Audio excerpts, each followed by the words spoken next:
আসসালামু আলাইকুম বন্ধুরা, কেমন আছেন? আশা করি সবাই ভালো আছেন আল্লাহর রহমতে। আমিও ভালো আছি আপনাদের দোয়ায়। আপনারা দেখতে পাচ্ছেন এগুলো নাহার কোম্পানির কালার বাটের বাচ্চা। এগুলোর বয়স হয়েছে আজকের 26 দিন। 26 দিন আজকে বয়স। একটা একটা মুরগি আপনার প্রায় 500 গ্রাম 600 গ্রাম করে ওজন হয়ে গেছে। আমি ওজন করছিলাম 600 গ্রাম করে ওজন হয়ে গেছে। আর খাবার জন্য আমার চলছে ফিট জিং ফিং অনেক কিছু দিয়ে ইনশাল্লাহ।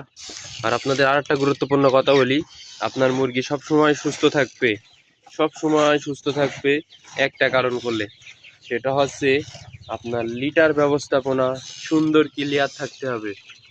লিটারে গ্যাস থাকলে হবে না, লিটার ভিজে থাকলে হবে না, লিটারে যে অনেক সময় পানি থাকে এতে আপনার ভিজে থাকলে পানি থাকলে মুরগির নিউমোনিয়া ঠান্ডা ইত্যাদি অনেক রোগ হতে পারে। এই জন্য আপনারা লিটারটা সবসময় ফ্রেশ রাখবেন। লিটারে গ্যাস হলে মুরগি খাবে না, ঝিমোবে, নাক মুখ ঝাড়া মারবে। এই জন্য আপনারা সবসময় লিটারটা ফ্রেশ রাখবেন। আর মুরগির খানিক পর পর কিংবা দু এক সময় একটু নাড়া টাড়া দিয়ে দেখবেন মুরগির ফ্রেশ অবস্থায়। অনেক সময় ঝিম ধরে থাকে, সেটাও থাকবে না, বুঝতে পারবেন কি অবস্থায় আছে। আশা করি আপনারা সবাই বুঝতে পারছেন।